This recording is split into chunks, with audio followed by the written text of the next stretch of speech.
Muy buenas, mi nombre es Francisco Martín García, soy abogado y doctorando en Derecho Penal por la Universidad de La Laguna. Este vídeo constituye la ponencia de mi intervención y participación en el Congreso Internacional Nodos de Conocimiento del año 2025, bajo el título Apreciación coercitiva de la violencia sectaria y la violencia de género. Si han podido acudir a otra de mis ponencias, hago referencia a la apreciación coercitiva también, por ejemplo, los delitos de trata, pero en este caso vamos a hacer referencia a cómo la apreciación coercitiva se puede constituir como un medio comisivo de la violencia de género, en particular la violencia de género psicológica. ¿Qué es la apreciación coercitiva? La apreciación coercitiva son aquel conjunto de técnicas que se denominan como violentas y que reúnen las siguientes características: sutil, imperceptible, progresiva e indirecta. Esas serían las 4 características principales de la persuasión coercitiva. Como hablamos, es un medio violento. ¿Y por qué? Porque por medio de la persuasión coercitiva lo que se va a favorecer, ya sea por el maltratador o por la cúpula sectaria, siempre es alterar la personalidad y el desarrollo de la misma de los adeptos y de las víctimas en atención a aquello que solicitan o que desean de las víctimas. Por lo tanto, podríamos decir que suponen mecanismos psicológicos, violentos, de alteración y control, y en consecuencia manipulación mental de las víctimas. Las víctimas pueden constituirse, como así hablábamos. Hemos establecido que la persuasión coercitiva se puede desarrollar, así lo establecemos en la introducción, se puede establecer tanto en un contexto grupal, en la violencia sectaria, en un grupo, como a su vez también en contextos individuales, la violencia de género. Pero la característica principal es que su uso puede o deviene del ejercicio de la misma en relaciones asimétricas. Siempre va a haber una distribución asimétrica del poder. Nos encontramos cúpula, dirigente de secta, adepto, maltratador, víctima. Siempre hay podríamos decir, una asignación de roles. Los roles están muy marcados y sabemos quiénes son los que tienen poder y quiénes no. Por lo tanto, la persuasión coercitiva se constituye como un medio que permite facilitar esa distribución del control a favor de unos determinados roles, líderes y maltratadores. En este caso particular, vamos a pronunciarnos sobre la persuasión coercitiva. ¿Puede constituirse como violencia de género? Bueno, podríamos hablar que se constituiría como un subtipo de la violencia de género, como un medio comisivo de la violencia de género. ¿Y por qué? Hablamos, hacemos referencia a neuropsiquiatras, hay ya autores, Rodríguez Carballeira, Miller, que hacen pequeñas referencias a la persuasión coercitiva con la violencia de género. Ya se establece que puede ser coincidente, al igual que ocurre con las sectas. ¿Y por qué? Porque lo que se va a producir es una alteración, una manipulación mental de la víctima a favor del control absoluto por parte del sujeto activo, maltratador, líder sectario. La violencia de género en sí podríamos constituirse que tiene unas características que guardan relación, evidentemente, con la persuasión coercitiva, pero que también algún tipo de diferencia. En primer lugar, hemos dicho que la persuasión coercitiva es indirecta. ¿Esto qué es lo que significa? Los hechos que integra la persuasión coercitiva, por ejemplo, una situación de maltrato, una situación de violencia de género, son hechos aislados que de por sí no tendrían ningún tipo de tipicidad penal, pero que si los agrupamos y por lo tanto le damos esa característica también propia de la persuasión coercitiva, que es la progresividad, determina que esos hechos revistan tipicidad penal. Esa es la persuasión coercitiva. Son hechos indirectos porque se va ejerciendo poco a poco. Por ejemplo, un ejemplo de la persuasión coercitiva podría ser un supuesto en el que el maltratador le dice a la víctima: si haces esto me voy a poner triste, si sales de fiesta, si sales con alguna persona a la cual pues yo no tenga esa relación, voy a pasarlo muy mal. Progresivamente, no vistas de esta manera, pero sí es verdad que de forma imperceptible o de forma muy sutil, vamos a decirlo así. La violencia de género, por el contrario, es directa. Puede ser que desde el primer día, si bien es cierto que podríamos establecer que la violencia de género también es progresiva, podríamos establecer un ejemplo. Una pareja, la cual no viven juntos y durante ese tiempo solo tienen pues contacto por vía teléfono, vía WhatsApp. ¿Qué es lo que ocurre? Que en el tiempo en el cual están hablando por WhatsApp, de repente no hay ningún tipo de exteriorización de violencia. Pero cuando conviven juntos, el primer día, pues por ejemplo le dice: si sales a la calle, te pego, te mato. Ese tipo de violencia ya integra la violencia de género, es directa. Incluso ya puede concurrir la violencia física. Esa es la diferencia entre una y otra. Ambas son progresivas, pero la persuasión coercitiva es sutil, independientemente separado todo ese conjunto de actos que le integran, no tendrían tipicidad, por lo tanto es necesario agruparlas y tener una prolongación en el tiempo, mientras que la violencia de género puede constituir un solo acto aislado, pero que incluye ya violencia física, psicológica, pero de forma bastante flagrante. Sabemos cuál es la caracterización del tipo penal de la violencia de género. Hay unos roles marcados, en este caso los sujetos activos y pasivos. Sabemos que es cónyuge o persona con relación de afectividad análoga, y en este caso siempre es porque ¿cuál es el motivo, el móvil de la violencia? La superioridad, es decir, que realmente el sujeto activo, el hombre, considera que se encuentra en una situación de superioridad sobre la mujer y estaríamos ante supuestos de misoginia. Por lo tanto, ya hemos establecido las primeras caracteres de la persuasión coercitiva, lo hemos relacionado con la violencia de género y por lo tanto podríamos decir que la persuasión coercitiva se puede constituir como un medio comisivo de la violencia de género. ¿Cuáles son las posibles características que existen con la violencia sectaria? Bueno, son varias. En primer lugar, en ambos supuestos, las víctimas se consideran como objetos apropiados de victimización. ¿Esto qué significa? Potenciales víctimas y potenciales adeptos. La persuasión coercitiva y la violencia de género determina que tanto el maltratador como el líder sectario precisa de víctimas que sean fácilmente moldeables. Si nos encontramos ante víctimas que seguramente o que posiblemente sean difíciles de moldear, determinará que no constituyan esos objetos apropiados de victimización. Se hace referencia así por la doctrina. Luego también la multiplicidad de técnicas. Tanto en el contexto sectario como en el contexto de la violencia de género, la persuasión coercitiva permite que se afecte por medio de esa violencia a distintos aspectos cognitivos, emocionales, sociales de la víctima. Así lo establece Rodríguez Carballé, la cual hace una distinción de cuáles son los aspectos que más afectados se ven a causa de la persuasión coercitiva. Esta multiplicidad de consecuencias que conlleva la persuasión coercitiva la hace que sea totalmente idónea para ambos contextos. Luego también los sentimientos que genera esa persuasión coercitiva: estrés, ansiedad.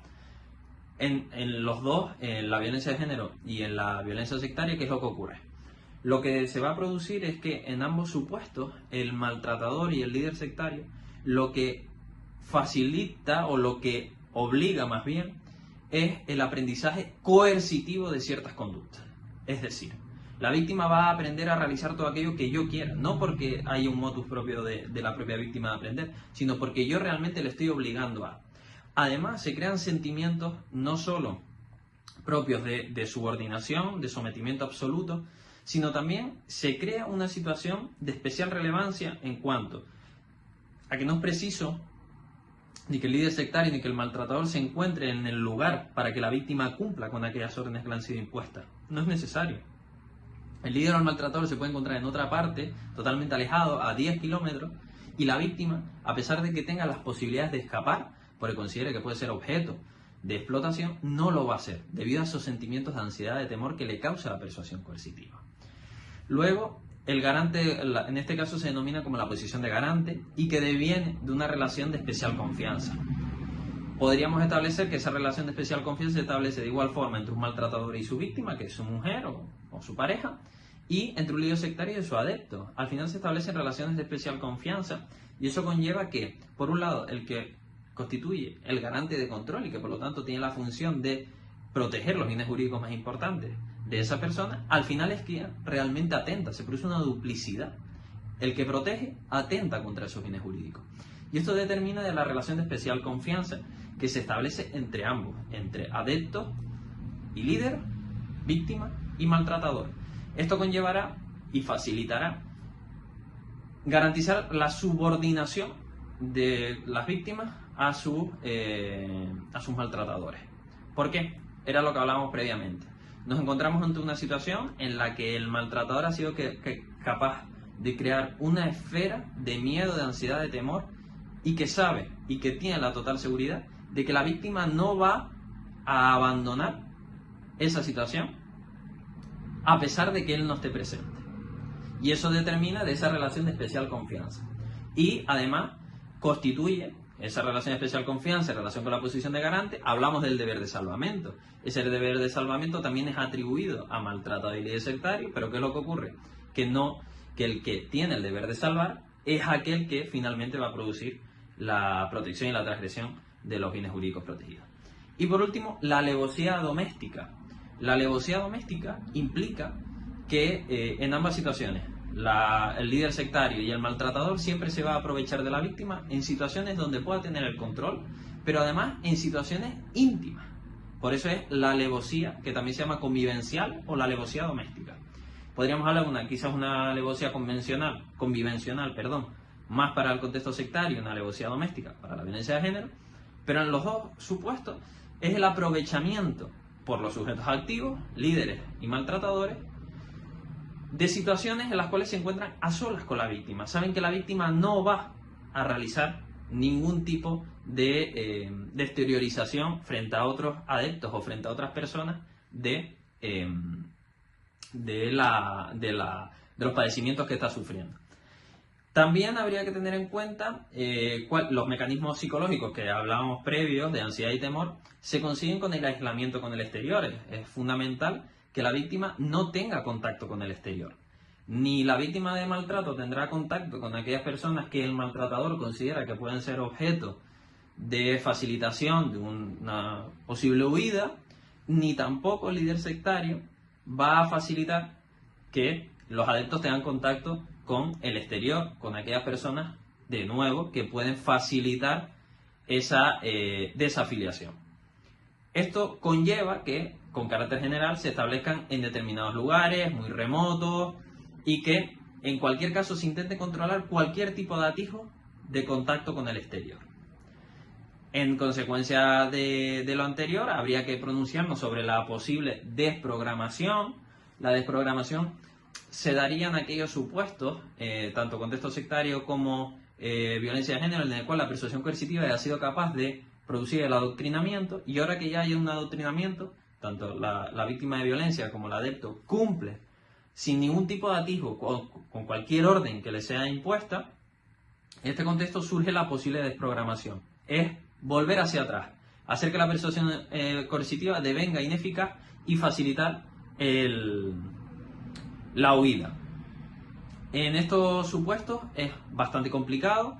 Se precisa de que sea realmente una persona del exterior quien facilite esa desprogramación. Es por eso que líderes y maltratadores lo que pretenden es el aislamiento total. ¿Por qué? Porque saben que es un riesgo. Es un riesgo que una víctima de maltrato hable con sus padres le digan que está en una situación de maltrato, que huya, que ellos le van a coger, pero ¿qué es lo que ocurre? Que a su vez se pone, la víctima tiene la necesidad de huir, pero debido a la persuasión coercitiva y los sentimientos de ansiedad, temor, estrés que le causan, y sobre todo de gran miedo, no lleva a cabo a realizar la conducta. Es muy raro que se produzca una denominada desprogramación voluntaria, es decir, que la propia víctima o el propio adepto sea capaz de desprogramarse de esa persuasión coercitiva y abandonar a tanto al grupo como al maltratador. En conclusión, la persuasión coercitiva se puede constituir como un medio comisivo de la violencia de género psicológica. Estamos hablando de que la persuasión coercitiva es un conjunto de técnicas psicológicas que producen unos mismos efectos que la violencia de género, que a su vez también se pueden establecer en contextos grupales como en contextos individuales, violencia de género y violencia sectaria, que se establece para relaciones asimétricas en las cuales hay una asignación de roles, ocurre también, que facilita el aprendizaje coercitivo y que por lo tanto garantiza la manipulación y el control por parte del maltratador y por parte del líder sectario. Y además también podríamos plantear que en el adoctrinamiento de la violencia de género se produce al similar el adoctrinamiento de la violencia sectaria, que está patrocinada por la persuasión coercitiva. Y esto es las 4 fases: la fase de atracción-seducción, la fase de captación, la fase de conversión y la fase de adoctrinamiento. La persuasión coercitiva es capaz de garantizar en la violencia de género que concurran esas 4 fases. Por lo tanto, y como así establece Miguel Perlado, el fenómeno de la violencia de género es colindante al fenómeno de la secta. Esto lo que determina es que la persuasión coercitiva es el medio comisivo y la vía idónea para la comisión de un delito de violencia de género psicológica y a su vez también de los posibles delitos sectarios. Muchas gracias por su atención. Un saludo.